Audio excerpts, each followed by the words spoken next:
क्या चुनाव में चाहते थे नतीजों को प्रभावित करना? नमस्कार दोस्तों, आप सभी जानते हैं जिस तरीके से YouTube एक बहुत बड़ा प्लेटफॉर्म बन गया है अपनी बात को रखने के लिए, और वहीं एक बहुत बड़े यूट्यूबर ने महाराष्ट्र में स्वराज लाने की बात कही और उसके बाद बताया कि किस तरीके से एक के बाद एक नेता लग गए उनसे बात करने के लिए और सामने आने लगे कि हाँ, उन्होंने जो सुझाव दिए हैं वो उनके ऊपर काम करने को तैयार हैं। आप देख सकते हैं कि उन्होंने बहुत से नेताओं के ट्वीट या फिर उनकी वीडियोस भी दिखाई और बताया कि किस तरीके से हर किसी के अंदर होड़ लगी हुई है कि वो उनके साथ जुड़कर एक अच्छे राज्य की कल्पना कर सकते हैं। लेकिन वहीं कुछ पार्टियों के ऊपर उन्होंने तंज भी कसा, जैसे भाजपा के ऊपर तंज कसा, और उन्होंने कहा कि इस पार्टी की तरफ से किसी भी नेता का कोई भी जवाब नहीं आया है और क्या भाजपा आने वाले समय में इन चीजों को ध्यान में नहीं रखेगी। शिवसेना, एनसीपी, इन तीनों पार्टियों के ऊपर तंज भी कसा और वहीं कांग्रेस, सपा और अन्य पार्टियों का नाम लेते हुए कहा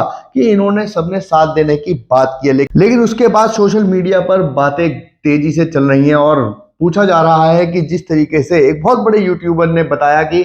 इन मुद्दों को लेकर, इन बातों को ध्यान में रखते हुए अगर आगे बढ़ेंगी सरकारें तो निश्चित ही जनता को फायदा मिलने वाला है। और किस तरीके से एक अलग अलग सेक्टर के अंदर एक अलग अलग नाम को उन्होंने सुझाया कि यदि इनसे सलाह ली जाए तो निश्चित ही आने वाले समय में बहुत अच्छी तरीके से सरकार को चलाया जा सकता है और जनता के कामों को किया जा सकता है। लेकिन वहीं जब बात की जाए कि क्या ये चुनावी राज्य के लिए ही घोषणा थी, जिस तरीके से यूट्यूबर ने बताया कि एक नहीं बल्कि कई नेता सामने आए और उन्होंने वादा किया कि वो उनके साथ जुड़कर आने वाले समय में इस समस्याओं को, इन समस्या जो जनता झेल रही है उनको दूर करेंगे। क्या वो समस्या झारखंड में नहीं चल रही? क्या वो समस्या ऐसी जगह नहीं चल रही जहां पर ऐसे विधायक हों जिन पार्टियों के नेताओं ने समर्थन दिया है, उन विधायकों के क्षेत्रों में वो समस्याएं नहीं है? क्या इन यूट्यूबर जो ऐसे बातें कर रहे हैं और जनता को जगा रहे हैं कि इन नेताओं को जनता के लिए सोचना चाहिए और जनता के काम करने के लिए आगे आना चाहिए, और जो नेता सामने आ रहे हैं, आगे बढ़ रहे हैं, उन नेताओं को अपने क्षेत्र के अंदर काम करने से कौन रोक रहा है? जिस तरीके से बताया गया है कि किस क्षेत्र के बहुत बड़े व्यक्ति से सलाह लेकर उस क्षेत्र में मदद ली जा सकती है, सरकारें मदद ले सकती हैं, तो क्या ये यूट्यूबर जो जिन्होंने बताया कि कौन कौन से वो व्यक्ति हैं जो अपनी सलाह दे सकते हैं और सरकार के साथ मिलकर जनता के लिए काम कर सकते हैं, तो क्या हिमाचल और ऐसे अन्य प्रदेश जहां पर जनता की समस्याओं को दूर करने के लिए नेता सामने आ रहे थे, नेता उन पार्टियों से जुड़े हुए हैं जिन पार्टियों का समर्थन ऐसे यूट्यूबर्स को है, इन वीडियो को मिला। महाराष्ट्र स्वराज के नाम से जो एक कैंपेन चलाने की बात कही गई, उन उस कैंपेन में उस यूट्यूबर को इन सब का साथ मिला, तो ऐसी समस्याओं को दूर करने के लिए हिमाचल और ऐसे प्रदेश ढूंढे जा सकते हैं जहां पर उन नेताओं की पार्टियों को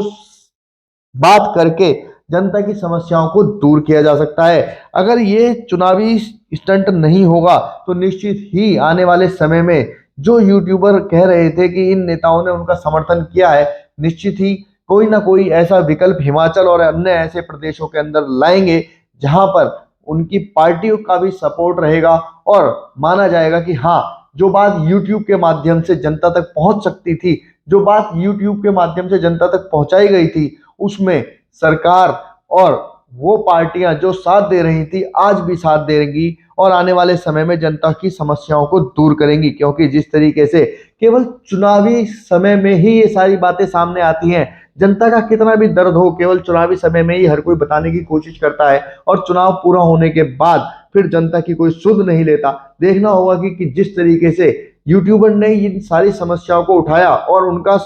विकल्प बताया कि किस तरीके से उस विकल्प को साथ लेकर काम करेंगे तो निश्चित ही आने वाले समय में जनता को कोई भी समस्या नहीं होगी। अगर आपको लगता है कि हाँ, जो यूट्यूबर के माध्यम से बातें कही गई थी वो उन नेताओं को, केंद्रीय नेतृत्व को बताकर उन राज्यों में इंप्लीमेंट कराना चाहिए जिन राज्यों में उनकी सरकारें हैं, तो देखना होगा कि आने वाले समय में कितनी जल्दी ये सब काम ये यूट्यूबर करा पाते हैं। अगर ये खबर आपको अच्छी लगी हो तो हमारे चैनल को सब्सक्राइब करें, वीडियो को ज्यादा से ज्यादा शेयर करें और ऐसी खबरों के लिए हमारे साथ जुड़े रहें। धन्यवाद।